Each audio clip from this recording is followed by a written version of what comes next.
Good morning, Muskegon. This is On Muskegon, and I am back. Jim Riley, your host for this community conversation. With me, also back in Muskegon's Clear Channel studios, as always, the man, the legend, the back. Oscar Osmo. I'm back. If there were two O's in radio, Oscar would have been the reason for it. It's Oscar Osmo. And we've also got with us... Brian knows me too well. That's why he's giggling. But anyway. Well, that's it. That's the O-O in Radio O. And also with us, Brian Worsham, Fruitport Township's supervisor, candidate for re-election, one that we wholeheartedly support here at On Muskegon. Of course, that means that you're doomed, Brian, but sorry about that. What's your record now? Wait a minute. Maybe I don't want this endorsement. Actually, our record's pretty good. We did pretty well in the primaries with a bunch of other folks. But anyway, we do have Brian Worsham, and not only as thank you for helping out as co-host, but coincidentally, some very big news, I'd say really, really significant news that was announced last week about the consolidation, or at least the potential consolidation of Fruitport's water department or not water department, but your ability to get water moving from Muskegon Heights to the Muskegon system. So we are going to talk about that in great depth in just a moment. Matter of fact, if you're interested in talking to Brian about that or anything else, or Oscar or myself, we do want you to phone in. Get your chance to be on the radio, folks. Our phone number remains 231-830-3109. And you can call when we are speaking in studio. We do have a guest coming up at the 9 o'clock hour. Another old friend, a great contributor to this show, Jack Spencer from the Mackinac Center. And we're going to talk a little more about these constitutional amendments, the ballot proposals that you will be voting on November 6th. Is he in a good mood this time? It's funny, when I talked with him last week to set him up for the show, he was actually his dauber was so down about this situation with the greed of the unions, in particular on these the home health care providers. He truly was down, and I asked him, I said, geez, you sound like you're depressed. He said, this is just, it's just really get me down. And he's got a very good article that was written in the Detroit, I believe it was the Detroit News this past week, where they're interviewing some families and all, and we'll talk about that. But that'll happen at the 9 o'clock hour. But since Jack will be phoning in, you won't be able to phone in. So if you want to get in touch with us, pick up that phone quickly or wait until towards the end of the show. I've read this before, but please remember this, because the reason for this show is to bring to you information that you're probably not getting from any other source. And if the bad guys, and when I say the bad guys, I don't necessarily mean that the politicians are bad guys, but if people are able to spend money and have enormous amounts of power without your input, there is a tendency, there's sadly, a likelihood that they might decide to do some things that aren't necessarily to the best benefit of you. And the media has a very sacred and valuable duty to bring out that information. And as we've seen our newspapers and other media shrink in terms of their interest in outing these folks when they're spending your money and making poor decisions, our show here is just to help you a little bit here in the Muskegon area, in the state of Michigan. And we're getting many people who are contacting us and giving us information about things. So please be aware. You've got to be knowledgeable. That's why we're talking about events coming up, elections, and politicians running. And if you've got information, give us a call. You can email me at ionmuskegon@gmail.com, or you can give us a call directly here. But this is a quote, quote, "Elections do have consequences, and those we elect and far too often re-elect, have forgotten how government works and for whom they work for, and that an ever-growing, power-hungry state and federal government are not the answer to the problem, but 80% of the time, they are the problem." So I think many of us know that intrinsically, but if the media is going to tell us that things are going along just fine, we have a tendency to believe them. And I'll give you, to me a great example, and it's an unfortunate one to me. It wasn't that long ago, sometime last year, or perhaps even earlier this year, I think it was last year, that the Muskegon Chronicle reporter was told by the county administrator, Bonnie Hammersley, and essentially by the Muskegon County Board of Commissioners, that they had changed insurance providers, and they were now able to provide essentially the same services for a significantly less amount. About $1 million was the amount that they had announced. And the Chronicle touted this, and it seemed to me, wow, that's a good move. And it was, in fact, it was a savings move. But what happens so often is that these elected officials, these leaders of our municipalities will tell us things. Nobody bothers to ask about follow-up. Well, Muskegon County has now on their website something called a dashboard. I'd recommend that you go to it. I've not spent an awful lot of time on it. But on the projected budget report, they have under general government, it's $18.5 million dropped to 18 million and a little less than that. And it says overall decrease significantly due to lower employer medical costs. And you say, wow, good for them. Well, the difference is it's about $400,000. And so they got the credit for the $1 million. Turns out to be only $400,000. But one of the things that they did, and this was not published, was last year when they when they made the change in the insurance, they said, hey, I know this is going to cost you folks a little bit more, so we're going to give every employer, just about every single employee, $600 to the tune of about $1 million. They gave them bonuses, and I believe that they just snuck that in this last budget that was voted on Thursday. I asked the county commissioner, I said, did they do this again? He said, I don't know. They haven't given me the information. It's already been voted on. So again, they're voting for things that they don't even know what's in there. They're taking credit for things that they flat out did not do. As a matter of fact, this $400,000 savings, if the $600 per employee bonus to cover their increased whatever costs in insurance, that was $1 million. The net for this brilliant idea is about $500,000 to $600,000 more for the taxpayers in Muskegon County. So most politicians do that anyway. We can ask Brian that. I mean, they pretty well.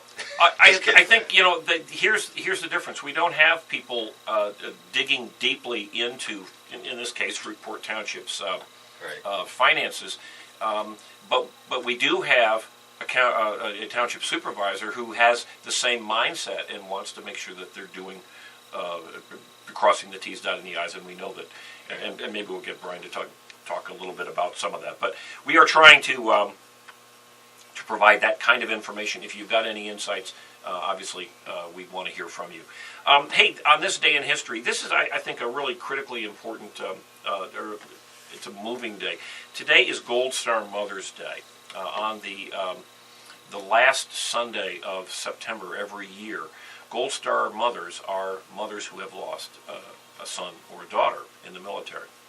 And it's very moving for me. I know that I lost an uncle, and we've had many folks here who have lost family members to service-related deaths. And one of the things that they suggest that you might do to honor Gold Star mothers is to light a luminary in the evening on, in this case, September 30th this evening. So anyway, it's a very important day. I find it interesting. I'm going to move on from that. But after we have apparently an entire political party and much of the media who's interested in banning videos that are not illegal in our country, but that just apparently are offensive to murderers in other countries. But today we are celebrating Banned Books Week, which of course was supported by liberal folks who were hearkening back to the days when certainly the Nazis and others would burn books and ban books and how awful that was. And yet here we are at the beginning, day one of Banned Books Week, also celebrating the arrest and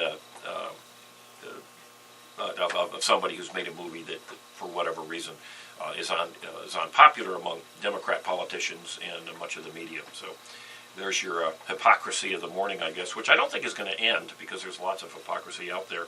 It's going to get worse. It is. It's just going to get worse. It may very well be. Actually, it's funny, we talk about hypocrisy. On this date in 1927, Babe Ruth hit the single-season home run record, of course, with the Tigers coming back. But the Babe set the record of 60 homers back in 1927. And then, of course, in 1961, somebody else broke his record. Who was that, Brian? Come on. Oh, come on. He's too busy reading something there. No, I'm a big sports nut, but as far as records are concerned. Yeah, I'm not a big, Well, I'm not a big sports nut Where's either. Jim Moyes when you need him? Yeah, exactly. There we go. Well, you've got Jim Riley here to help you out. Okay. Well, it was Mickey Mantle, which was very cool. Everybody loved the fact that Mickey Mantle broke the record. And then Roger Maris went out and broke the record. And because they had more playing days, they asterisked it for whatever reason. I thought it was Hank Aaron. That's the name that came to Well, me. Aaron did down the road. But that was down the road. Yeah, Quite a ways. but it was really funny that Roger Maris goes out. You know, they played more games, but they asterisked his record, and Roger really never got the credit. It was there was the hypocrisy of the day. Hey, and I don't normally talk about this day in history for tomorrow, but I'm going to today because tomorrow, October 1st, 2012, is International Day of Older Persons. So celebrate yourself. If you're not old enough, you can celebrate me, because I'm one of them. And also because we know that our First Lady has made tremendous efforts to slim and trim everybody in the country. Tomorrow is World Your Vegetarian. arms are looking much better. Yeah, you might looking toned. But tomorrow is World Vegetarian Day, so eat a burger or some bacon or something today, because you'll get those frowny looks from other people.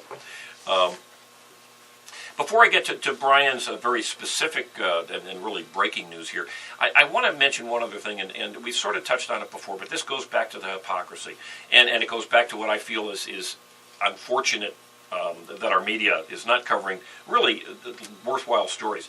Last week, or it might have been a week and a half ago, Muskegon County Commissioners voted to change their policy to allow county commissioners who had lost in their primaries to go to this junket, which costs somewhere in the neighborhood of $1,000 per commissioner. It's the Muskegon or the Michigan counties. They get together for a weekend of theoretically a brilliant analysis, and they come back with all these wonderful ideas to make counties more efficient, which apparently not too many are able to do that in Muskegon County. But there was a policy that said if you lose, if the voters have fired you, as Clint Eastwood says, if you're not doing the job, we got to let you go. And the Chronicle correctly reported that all the Democrats, including the two Scott Plummer and Anthony Longmire, who had lost their primaries, they voted to change the policy to allow them to go. So in other words, they voted other people's money to change the policy. Well, all the Democrats voted to change the policy. The three Republicans there, Bob Skolnick, I don't believe, attended that meeting, but the other three Republicans voted against it. Well, it was reported that way. But what the Chronicle did not report, which I think is so critically important here, is that every single Democrat voted to change the policy and to reaffirm the policy last year. So these same two Democrat elected at one point and then fired at another, who had voted, no, we don't want to let folks who have been fired by their constituents go spend more constituent money and go to this junket. A year later, when, they lost their primary, they decided, we're going to change our mind. And I can promise you, if it had been Republicans, it would never even been brought up. Nor should it have been. But that's the hypocrisy. That's frankly the word of the day. That is what goes on in our county. It's your money. They change the rules willy-nilly when it suits their back pocket. And I don't think Roger Miller would be happy with that at all. And speaking of Roger Miller, there we go. We're going to come back and we're going to talk about this big water deal, which the Chronicle is just giddy. I mean, they're doing Snoopy dances out there. We're going to talk Snoopy dances with and actually even Brian is doing a Snoopy dance. So we'll be back after this break.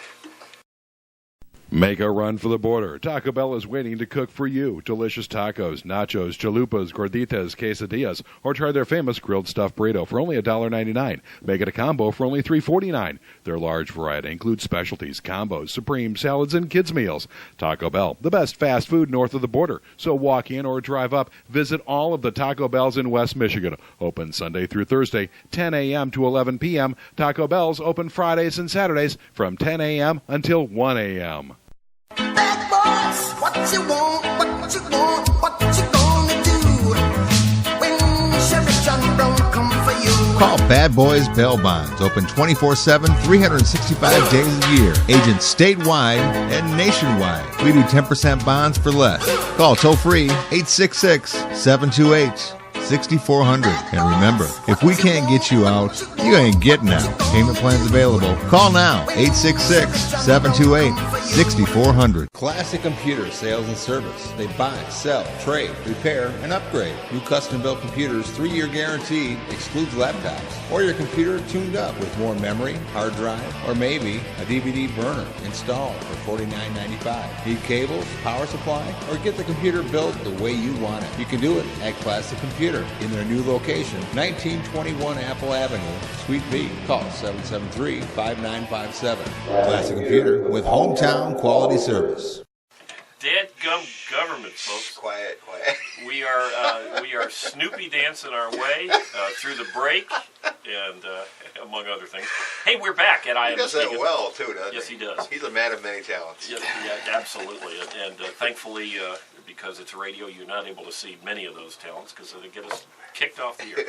But hey, Brian Worsham, among many other things, radio radio talk show host.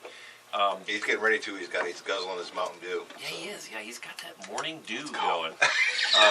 Okay, but you are Fruitport Township supervisor, and you are candidate to get reelected. So I think it's important that people know what's going on.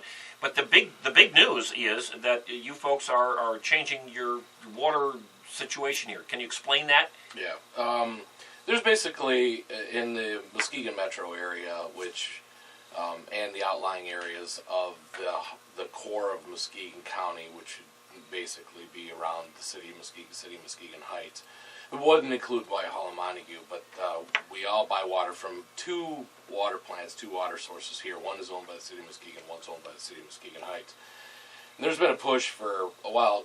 John Schneider started a push over 30 years ago in an attempt to unify the systems because, if people work together in volume, you can experience the benefit of volume.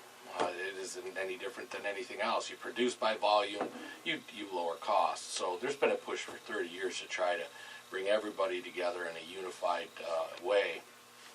So Fruitport and North Shores exist as a single source of water to its customers. Big Smiley water tank that's in Fruitport, people don't realize that that's half owned by City of North Shores. Because it does provide a significant amount of the pressure necessary to operate the City of Norton Shores' system. Okay, but you've been buying your water, though, from Muskegon Heights for a very, very long time. Yeah, the current contract we're in is 10 years into a 30-year contract, and we've been buying from them for decades prior to. It's always been a very difficult relationship with the City of Muskegon Heights, and once our water rates almost quadrupled over a 3-year period of time. It doubled and then went up another 50% of that new rate and then up again over a 4-year period of time. These are the rates that Muskegon Heights charges the township and the city of Norton Shores. As a wholesale. And how you pass that on was a different issue. But then it became more of a difficulty in working with relationship. Then it became literally a financial situation, and there was a long lawsuit, involved 12 or 13 different points. There was money missing, just a lot of very strange things going on. The lawsuit was settled, and we had hoped that would be the stepping stone of moving forward and building a better working relationship. Well, it didn't. It actually it got worse. Well, a lot of this focuses on, frankly, and you don't need to comment, but on trust between the three. I'll comment on that. Absolutely. If you don't trust a restaurant to go and that the food is safe to eat, do you go there? No, you don't. If you don't trust. You're not concerned about this is not a safety issue, though. No, but it's a trust issue. It is just a generalized trust. Yes. So back about 18 months ago, Fruitport gave notice and invoked a clause within our contract, a 4-year separation notice.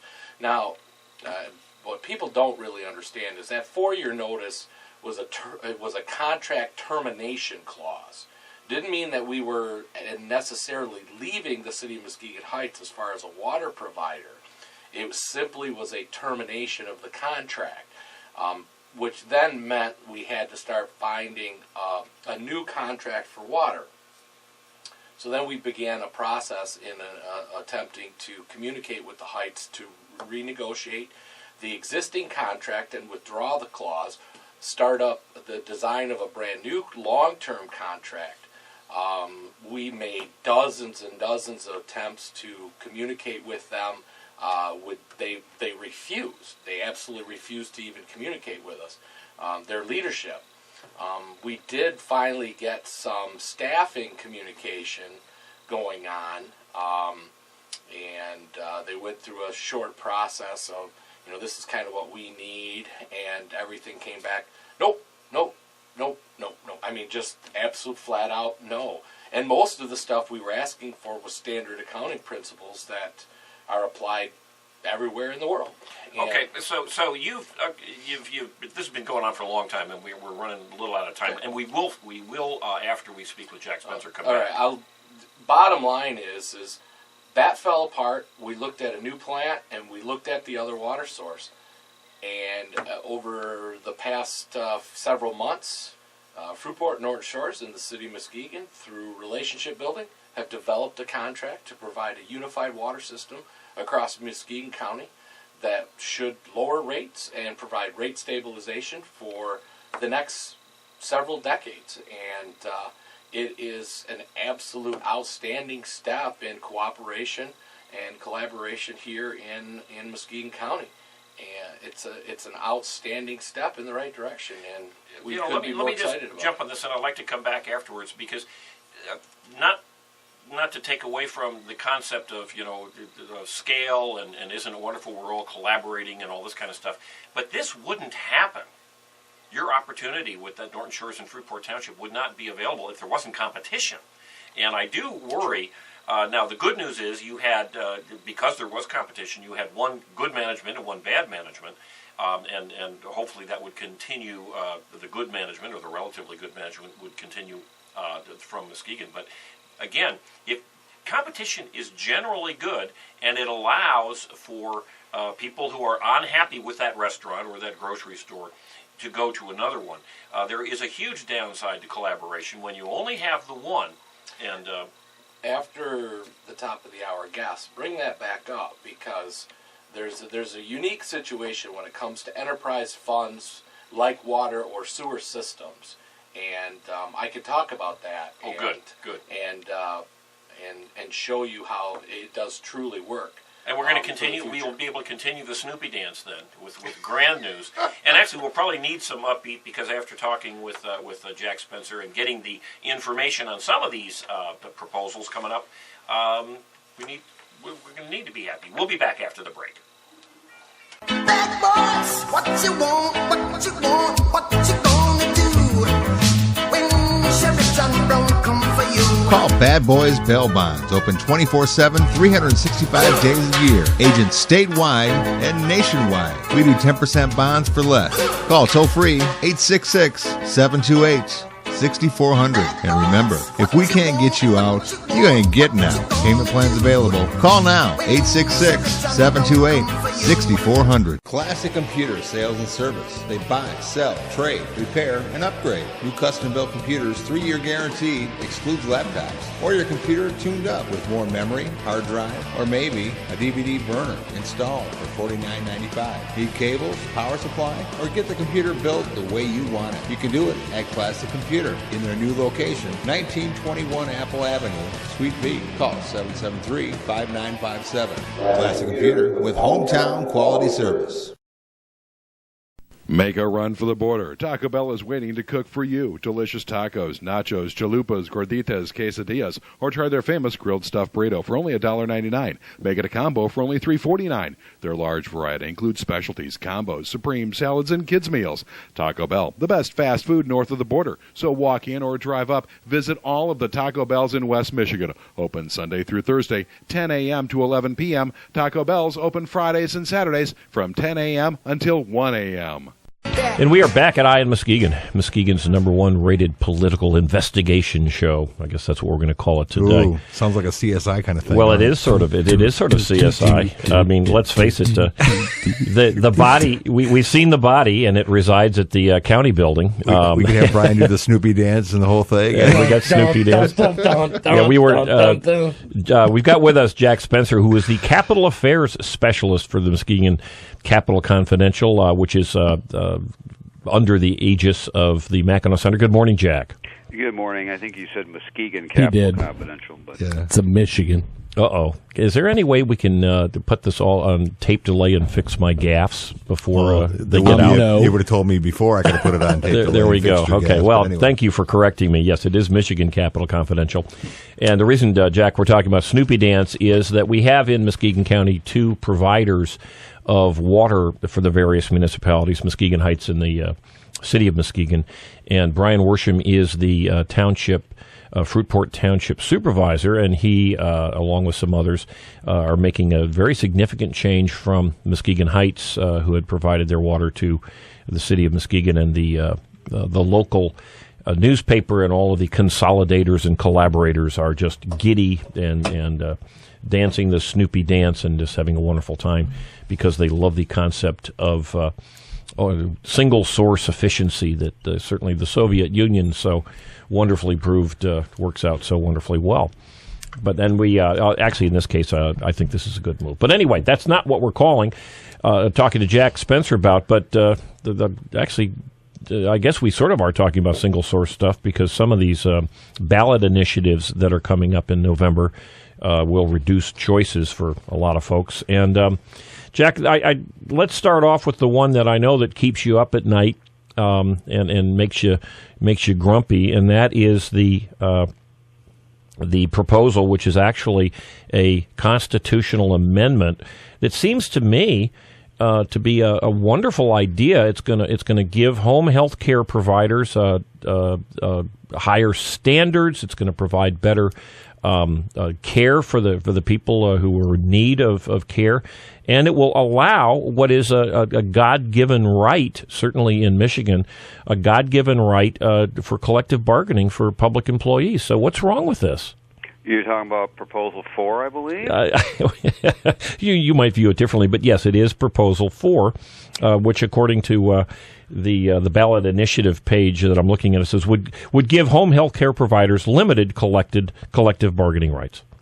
Well, it's an interesting one because what this is, and I've written this previously, all the other issues on the ballot, no matter how upset people can get about them or how they could be for or against, all the other issues are basically are issues that at the end of the day people can say this is a real issue that we had a disagreement on.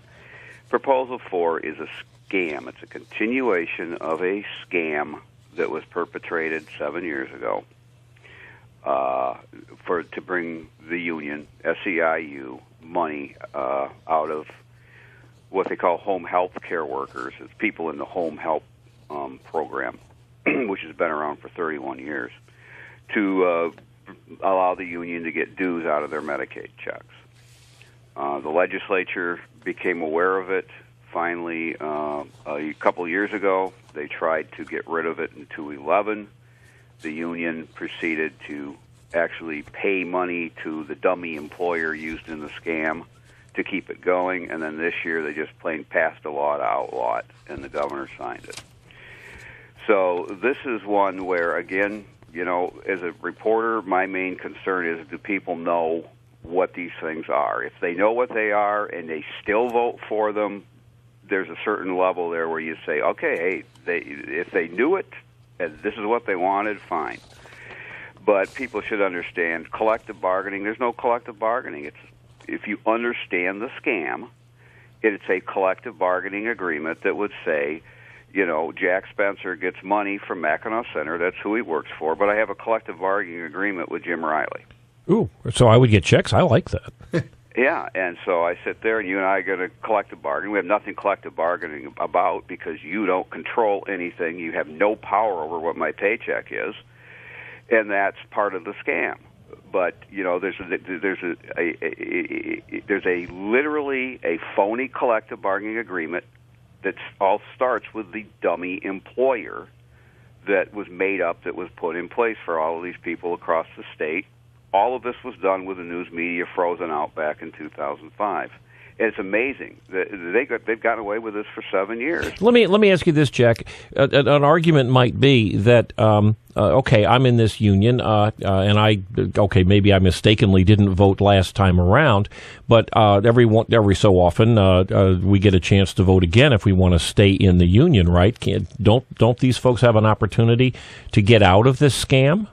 No, they would if Michigan was a right-to-work state. Okay, so they're locked in essentially for life. You can get out of the union. This is a big verbal trick that's used quite often. You can get out of the union if you want to. You can stop paying dues, but the real trick is you still have to pay an administrative fee they call fair share, which is almost as much as the dues. Okay, so there's no escaping. Well, what bothers me, and this is why one of the reasons that we're talking with you, is that if we when folks get into the ballot area, when they're getting ready to make their vote, this proposal, which is again Proposal 4, is very benign, and I'm going to read the 4 points that you will see if you go into the voting box and read this. Quote, this proposal would, 1, allow in-home care workers to bargain collectively with the Michigan Quality Home Care Council, continue the current exclusive representation of in-home care workers until modified in accordance with labor laws. That's item 1. Item 2, require the MQHCC, that council, to provide training for in-home care workers, create a registry of workers who pass background checks and provide financial services to patients who manage the cost of in-home care.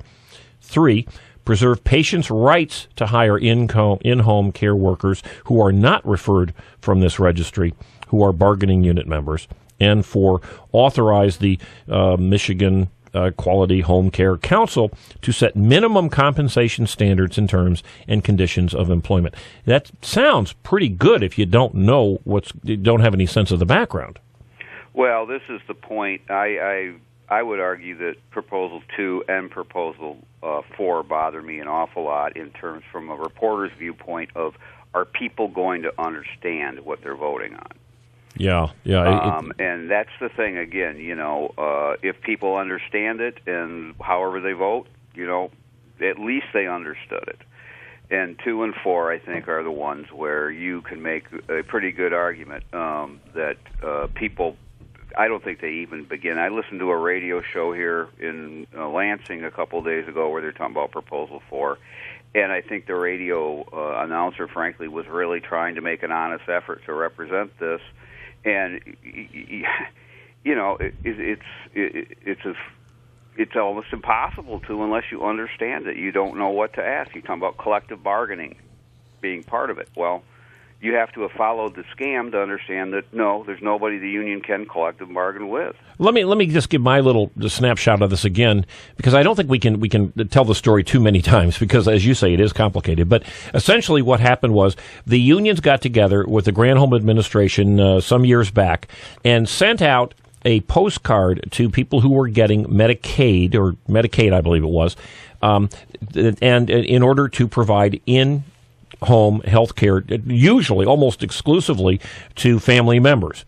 And most, and none of whom were in the in unions, and most people got this oddly worded postcard talking about unions and just threw it out, not thinking that there was anything going on. Well, it turns out a percentage, something under 10% of the people who got these postcards did vote because they were on the inside. They knew what was going on. They said, let's be in a union. And then all of a sudden, the people who were providing home health care to family members found that their checks were smaller because union dues were being taken out, and they'd never realized that they'd voted for this to be members of this union. Am I correct on that?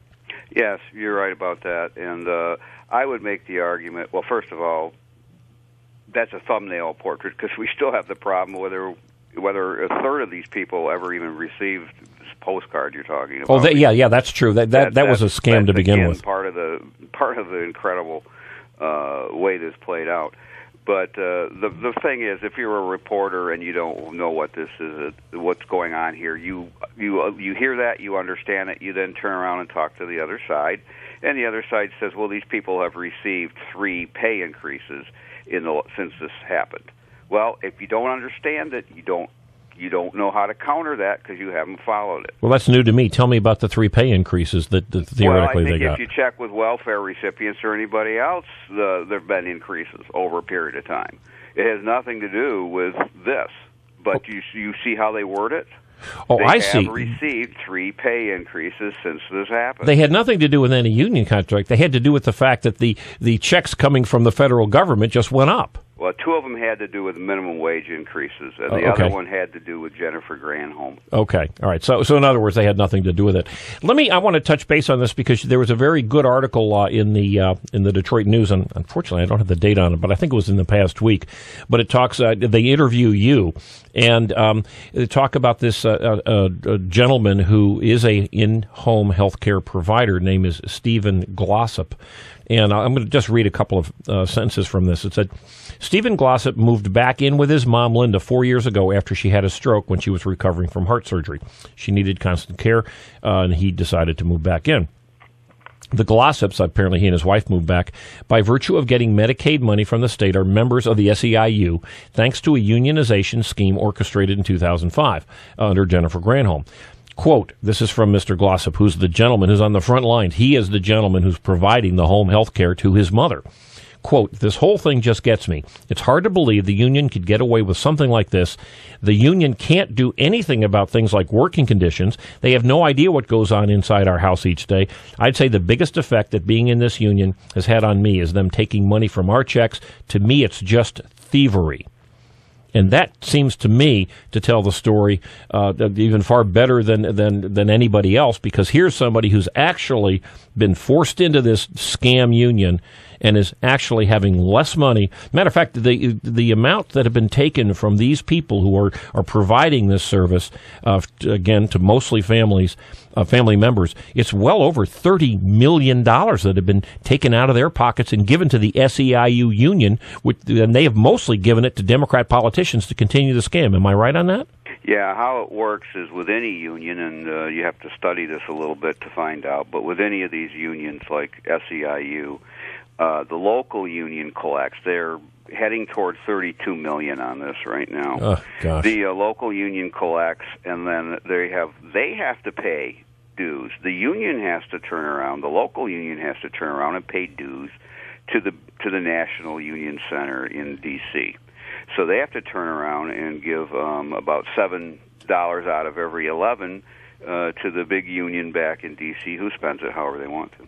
And we know that they're very clearly and openly, and at least honestly in this sense, they are supporting Democrat politicians who support this kind of scam in other forms. Let's go to Proposal 2. This is the one that, again, in somewhat bland verbiage, says would make collective bargaining a right for public and private workers. That doesn't seem to be on its face all that awful.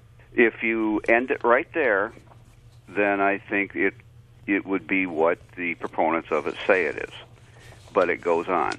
They try to claim this is simply about guaranteeing the right to collective bargain, making it a right in the Constitution.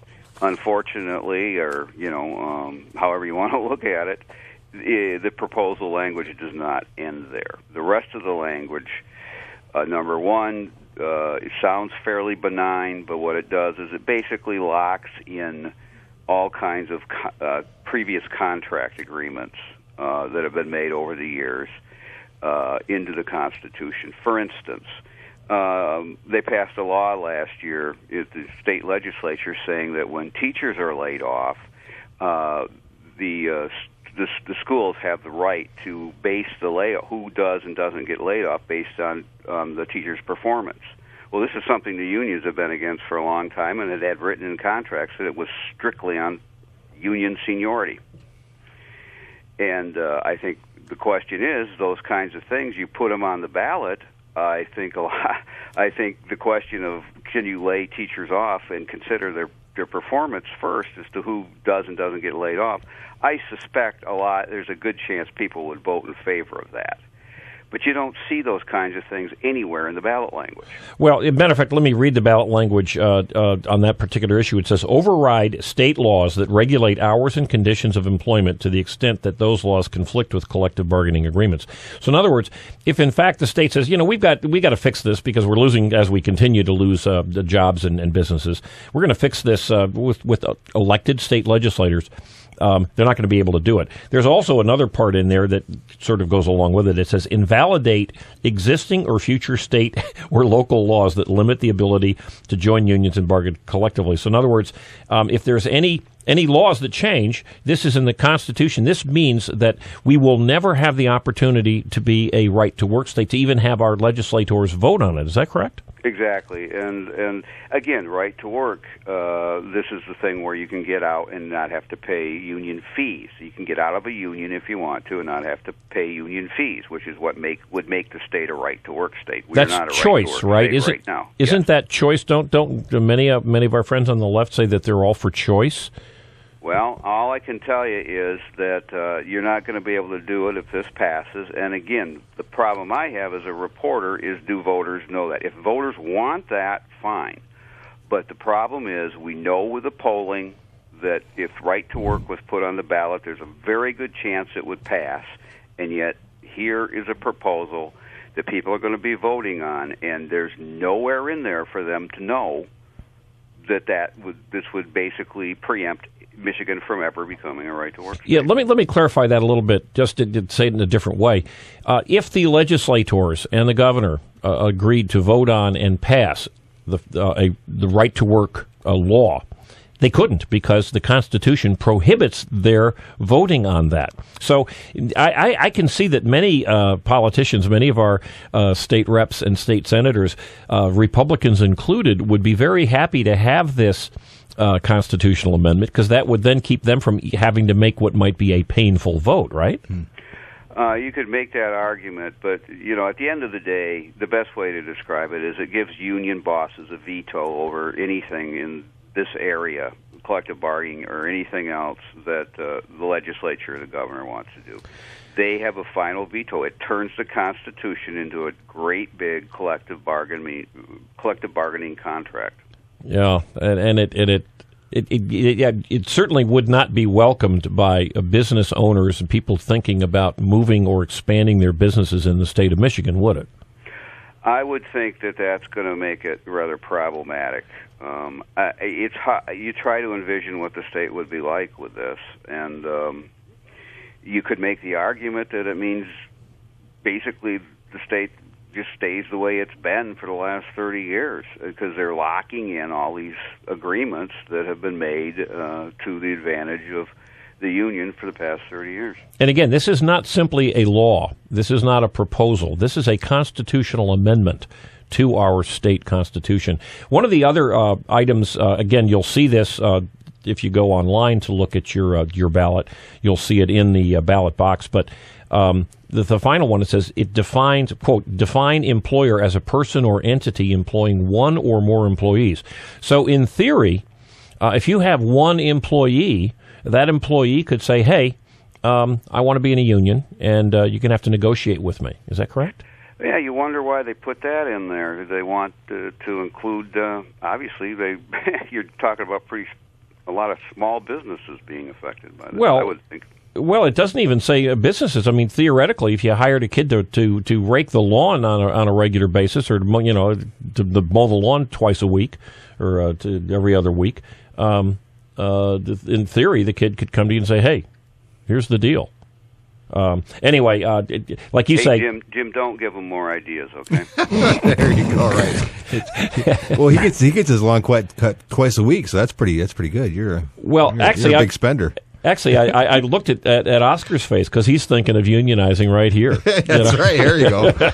Board operators, board operator unions, and the big blow up at the right to carry. My extra gas coverage for Well, again, as you said, Jack, and thank you for your attempts to bring the word out.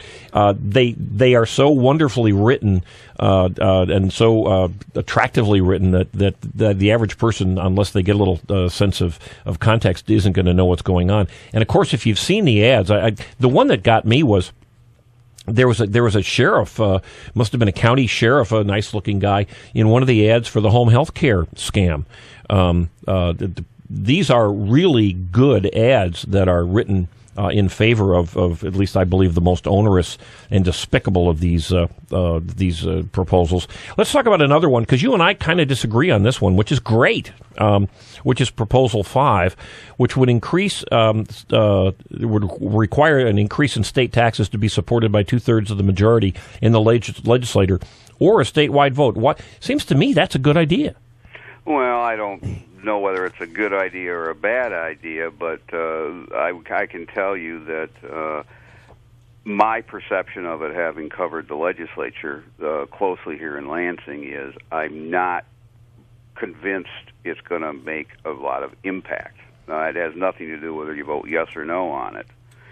But just keep in mind, California has the same thing and has had it for years. Okay, then how did California get so broke? Because lawmakers and legislatures always can figure out ways around these things. So it's more of a question of impact. It's you look at this, is it a for or against? First of all, Mackinac Center technically doesn't ever say for or against, but on the other hand, you also take a look at it and you go, okay, how impactful will this be? And you look at it and you say, well, what's a tax? We have in this state, for instance, a lot of talk constantly about raising the increase of the gas tax, but technically, a lot of people claim that's a fee.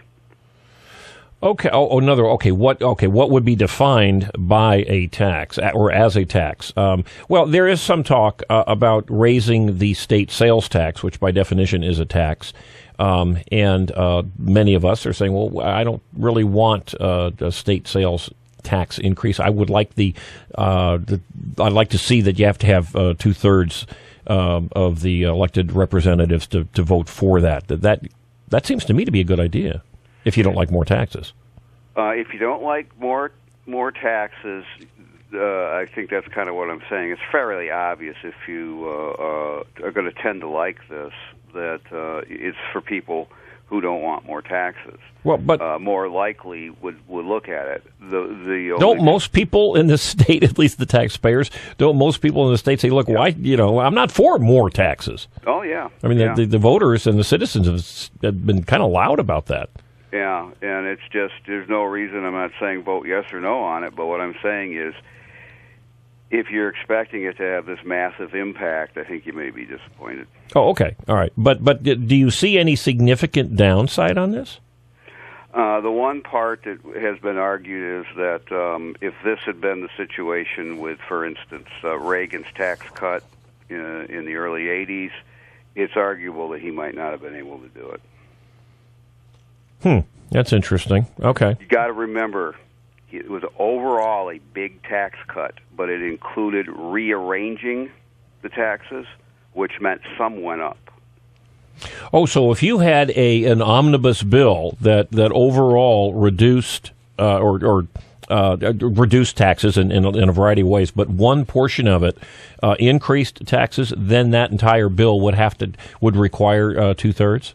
Yes. So that'd be the poison pill, essentially. And that's and it didn't have to be written that way, by the way.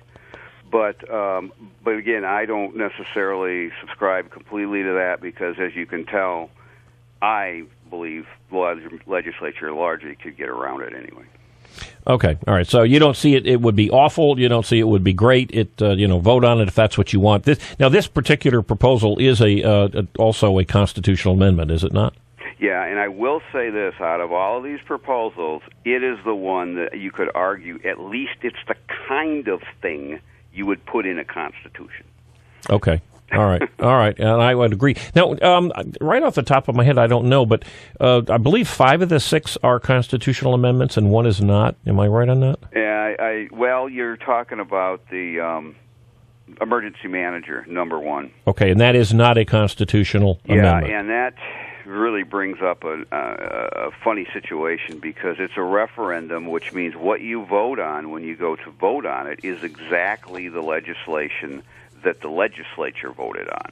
It is saying, okay, we don't like this law that the legislature passed, and ironically, the way you do that is you put that actual law on the ballot, and the people either vote it up or down. And that's why this one gets real confusing, because the people who put this on the ballot, therefore, have to get their folks that agree with them to vote no.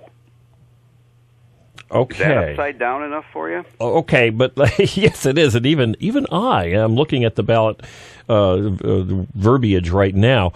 If you like the emergency manager law as passed and was law up until just a judge threw it out just recently, if you like the emergency manager law, do you vote yes for this? You vote yes. Okay. All right, I got you. Which is, again, I kind of think they should separate referendums from proposals on the ballot, but that's just my personal opinion. Okay, and this is a referendum. Okay, and the proposals you say are what they call the constitutional amendment proposals. Yes, I got you. All righty. Well, Jack, thank you again. Very helpful. We will certainly have you back. You guys really do the yeoman's work. You do more than that. And the Mackinac Center, send them a check. Send Jack a check. You know, what's the score then? So on all the proposals, what's the score? Okay, yeah, Jay, you want to just do run 1, 2, 3, 4, 5, 6 on at least how Jack would suggest? Well, no, I can't do that. Again, I can just tell you what they are. I can tell you that 2, 3, and 4. The campaign that's been against them has consistently, and you may have seen this, asked the question, do these belong in the Constitution? All right, I'm going to say 2, 3, and 4 vote against them if you ever hope for any young people to get jobs in this state. Those are the 2, 3, and 4, and I can tell you, this is sheer political analysis, you can bet that way of attacking them was focus group.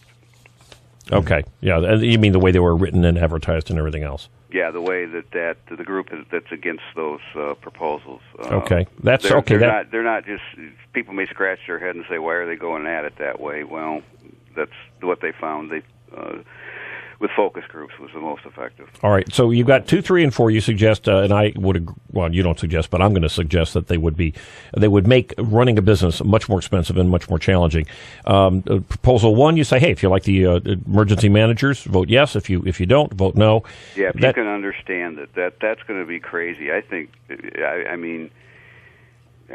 that the people who put it on the ballot are now spending all their time turning around and having to explain to their people how they're supposed to vote no on it. Well, the biggest thing with and just for one point of clarification, I would add the emergency manager law essentially is not significantly different from the way it was before. The biggest difference is it allowed the emergency manager to break these union contracts that caused the bankruptcy of the municipality or the school system to begin with. So it gives them the tool that really, yes, when they were being sent in previously, here's the biggest thing that's keeping you from being able to make the place solvent. You can't do anything about it. Yeah, so it brings us back to a situation where nobody can come in and fix the heights because it's unfixable the high school system and others. Okay, the other two, we talked about Proposal 5, which is the 2/3 majority, and the final one is the bridge, which is, again, kind of simple. It just says, proposal to amend the state constitution regarding construction of international bridges and tunnels. I suspect probably will be a meaningless vote, but it says that if, in fact, there is we're going to build a bridge or a tunnel, that the citizens have a right to vote on it before they go spend the money. Yes, and this is a continuation of the legislative battle, which the governor lost, and then the governor started looking for other ways to possibly get the bridge. Find some new ones. When I came to Mackinac Center, one of the first things they told me, I came from an insider political newsletter, one of the first things they told me was, we're not particularly involved with this bridge thing. And I said, great, because after watching the whole battle actually, people don't realize this battle's been going on for over a decade. Frankly, I ended up feeling like, geez, I don't see anybody wearing white hats in this thing at all. So it's one that's real easy for me to be neutral on. Okay, and again, the ads are out there, and they're very confusing. I would tend to suggest we vote yes on this. One of the things that has not been brought up is the fact that while the Maroons may not be the poster children of openness and honesty and everything else, they have a successful monopoly, or at least somewhat of a monopoly, and they do ultimately employ people and pay taxes. We know taxes on the profits. We know that the bridge, however it's managed, just like the Blue Water Bridge and the tunnel, don't pay taxes. They're miserably managed. And do we really want to have another similar management style? But that's my own personal view. So. Very good. I can tell you from watching it 10 years, to me this is the classic poster child of why state departments should not get involved with promoting things. Yeah.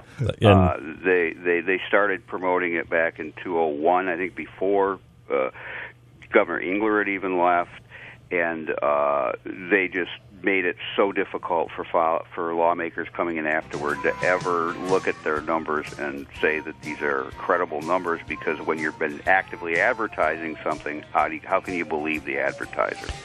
It's a tough one for all of us. You've made it a lot clearer. We will continue to try to bring clarity to tough political choices for all of us. Jack Spencer at Mackinac Center, thank you so much. Have a great week, and we will be back after this break, folks. Don't you love me sometime?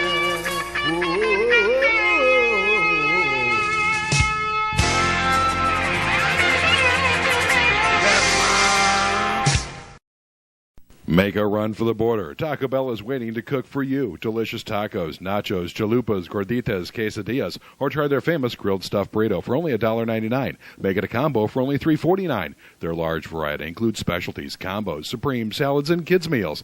Taco Bell, the best fast food north of the border. So walk in or drive up. Visit all of the Taco Bells in West Michigan. Open Sunday through Thursday, 10 a.m. to 11 p.m. Taco Bell's open Fridays and Saturdays from 10 a.m. until 1 a.m. Bad boys, what you want, what you want, what you gonna do when Sheriff John Brown come for you? Call Bad Boys Bail Bonds. Open 24/7, 365 days a year. Agents statewide and nationwide. We do 10% bonds for less. Call toll free 866-728-6400. And remember, if we can't get you out, you ain't getting out. Payment plans available. Call now, 866-728-6400. Classic Computer Sales and Service. They buy, sell, trade, repair, and upgrade. New custom-built computers, 3-year guarantee, excludes laptops. Or your computer tuned up with more memory, hard drive, or maybe a DVD burner installed for $49.95. Need cables, power supply, or get the computer built the way you want it. You can do it at Classic Computer in their new location, 1921 Apple Avenue, Suite B. Call 773-5957. Classic Computer with hometown quality service. You got your damn hands in every pocket of my clothes, will you? And we're back at On Muskegon as we continue our quest and Brian's karaokeing for knowledge. Too. Yes, Brian's cooking here. We got Brian. Got Mountain Dew in me. Yeah. The Mountain Dew is finally kicking in. Let's go. Brian is back. Hey, I want to before we get I want to go back to talking with Brian Worsham about this whole water deal. I would like to just give one little point. A lot of people ask, why do we have all of these initiatives? And in many cases, or at least in some cases, it's clear that these will not be passed. There is an additional reason why special interest groups driven by their own greed, by their own self-interest, whether it's left or right, but they are driven by their own self-interest, is they will put on an initiative for the people to vote, not necessarily expecting it to win, but in order to galvanize their base to come out and vote. And it's very clear with these, at least two of these 6 initiatives, that these initiatives are intended to get anybody who is very pro-union to make sure that you vote. Nothing wrong with that. But I think it's important, people say, oh, that lost, that was good for us, or that won, it was good for us. No, the intent was already made. The voters went out and voted. So the left does it more often than the right. The right does it also. So anyway, just be aware that's what's going on in the world of politics. And speaking of left and right. Well, speaking of, actually, I would say, and I'm obviously very prejudiced in this, but I think Brian is really somebody whose politics is very hard for me to discern, because he seems like an honest guy, which makes sense. I've known Brian for more years than you, and I can say that to be a fact. I think as far as an honest guy, here's your guy right here. But thanks. People think of me as honest, which they don't know much. Ooh, but I just dropped that $100 bill Brian slid me. Hold on, I'll be right back. Just so people know that Brian is in a you will have a challenger in the election on November 6th as Fruitport Township Supervisor, and make sure that if you're interested in continuing what I think most of us believe is excellent leadership in that township, that you vote for Brian Worsham. That's another $100. This is great. Yeah. So. And I've known him since the 90s, so I've made quite a bit of money by now. Okay, hey, let's get back. I got to keep up with my friend payments. Let's get back to what I believe would be a reason to reelect Brian, which is his efforts in cooperation with Gary Nealon over at Norton Shores, and obviously very complex discussions to make a very significant change for the folks in Fruitport Township. When we were talking earlier, you had brought up a point as far as we're basically eliminating the competition side of things, and is that inherently going to drive up rates when there's no competition? And in this particular situation, that's not the case. And there's several factors. In the situation that Fruitport and Norton Shores currently exists for water, at this time, that the rate could be artificially inflated, and it was significantly artificially inflated for the last several years. And that is the reason why we are where we are today. And it was legally inflated. It was. I mean, because of the contract, they could do whatever they want within certain bounds. Correct. The Muskegon Heights was able to do that. Right. Irregardless, it was artificially inflated, and on top of that, we were paying a 25% surcharge on an artificially inflated budget, and we, as leaders of our communities, just couldn't sit by and allow this to happen to our customers, to our water customers. Now, I want to jump in here. Correct me if I'm wrong on this, but that was because whoever wrote that contract representing Norton Shores and Fruitport Township wrote a contract. You hired a lawyer. They wrote a contract, which the Heights and you guys all agreed upon and signed. That was, frankly, a poorly written contract. It was. It definitely was. But there was also some other things that were going on, which resulted in a long-term lawsuit with, I believe it was 12 points within the lawsuit, of which Fruitport and Norton Shores prevailed on 11 of the 12 points within 11. Okay, so there were some violations even of the contract. Correct. Absolutely. Okay. And then, but the court did determine that, based on the contract, that the Heights could set the rate as they saw fit. That was the one point that they did prevail on. There are other issues related to that, but it goes back to, like you said earlier, it was a trust issue. And we had to end this poorly written contract and make an attempt to move forward in one way or another. And there were 7 different options outlined in a study that we had done several years ago. It included investigating the North Ottawa water system, the NOW system, building our own plant, building our own well system, hooking to the city of Muskegon, a new contract with many different things. Wouldn't that be hooking up rather than hooking? Hooking up, yeah, with the city of Muskegon. I don't think we really want to have the Fruitport Township involved in hooking. In hooking with the city of Muskegon. And the one thing, as we negotiated this new contract with the city of Muskegon, there's language within this new contract, and basically it's a very simple. It's called a reconciliation clause within the contract that we, over long and arduous meetings, finally came to an agreement on to include this reconciliation agreement. And bottom line is, water produced, if it's produced and charged appropriately, it's the actual cost of the producing that water is what we should be paying as a wholesale rate. You simply take the actual expenses associated with it, which would include debt to keep the plant up and repairs and those types of things, and divide it by the total water produced, and that gives you a wholesale rate. Well, unfortunately, when you're using planned budgeted expenditures for the future, you can artificially inflate that and say, well, I just didn't spend that money. But that doesn't change the fact of what that rate was for the previous year. And that's where the term reconciliation comes in. At the end of every single year, once the city of Muskegon's audit is completed, the reconciliation clause kicks in, and then we take the actual expenses, divide it by the actual amount of water used, and determine what the rate should have been. And if we paid too much, we get a check back.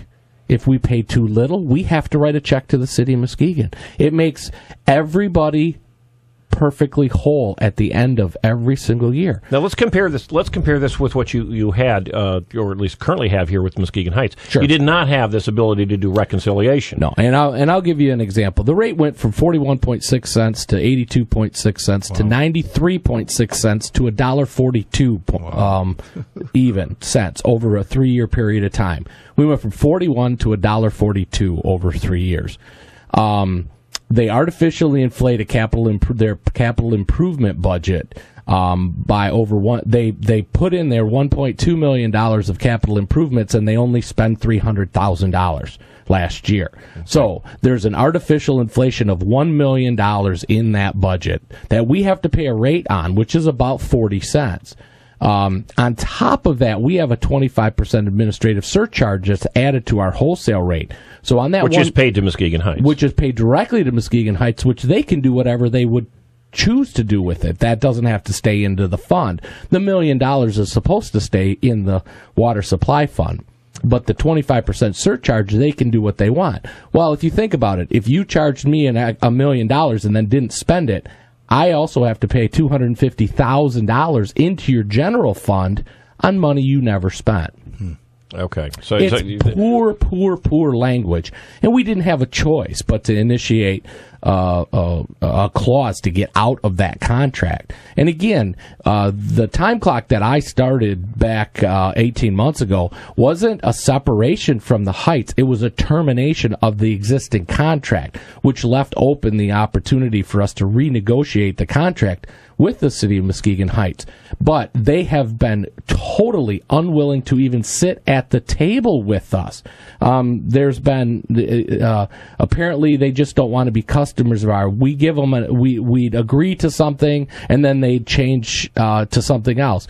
You're saying that those are comments in the Chronicle, in today's Muskegon Chronicle, by some of the leaders of Muskegon Heights. Yeah. In other words, you guys are being outrageous. You're unreasonable. Let me ask you 2 quick questions here. So we got to focus here a bit on some things. A cynic, and I am without any question a cynic, might say, "Hey, come on, Brian, this is just a bluff. You guys are just, you're finally, the Heights isn't going to bend until they really think you're going to leave. This is just a bluff. You guys are going to fold, and the Heights is going to fold, and you guys are going to come scurrying back without anybody making any change." How do you respond to that? Absolutely not. ink is going to hit the paper in a week, and we have already begun the preparations to the change to the City of Muskegon. Who has to vote on this to make all it? All three boards. What three City boards? of Muskegon, Fruitport, and Norton Shores' councils all have to vote to approve this contract. And to the best of your knowledge, there's little opposition? There is a little, but not significantly enough. We've been enthralled in this battle for over almost a decade. But you expect, like you said, you expect in a week this is going to be a done deal. Legally. Fruitport is taking sealed? this up on October 8th at its board meeting. The City of Muskegon's taking it up on October 9th at its open board meeting. City of Norton Shores is working on it in work session on October 9th, and will take it to their full board on October 16th. Net to the people who, companies and individuals who are paying water bills. What will this do to their water bills? It will, understand, there are 3 major capital improvement projects that are going to have to be done in Fruitport and Norton Shores, irregardless of whatever happens into the future. These would be costs that would be added to our existing contract, irregardless of what's going on. We are going to take care of those capital projects along with the capital project to connect to the City of Muskegon, and it will still drop the rate about 15 cents a thousand gallons. That this is our estimate, and we believe. I'm full believer that always underestimate your revenues, overestimate your expenditures. Okay, so you look like a hero when you come out in the tail end, and that's what we're doing here. We're estimating the expenditures on the high end. We're estimating the revenues on the low end, so that there's no surprises to our water users in the future. We fully expect the water rates to go down. It's not huge. It's not significant. I mean. For the average homeowner, it's probably their $90 bill will probably go down to $78 or something like that. A quarter. Yeah. I mean, yeah, it's 10%. I mean, go buy a pizza. Yeah, there you go. Per quarter. Half a tank of gas. But the biggest impact this has is, one, Fruitport and Norton Shores are going to take care of some capital projects, which includes the building of a second water tower, which is absolutely necessary within the next 5 years. We're incorporating that in this process. But bottom line, we're looking at this as long-term rate stabilization. The more water you're not we going to get produce, these 200% increases over 3 years. Correct. The more water you can produce at the more efficient cost levels, the more stable the rate is going to be in the long haul.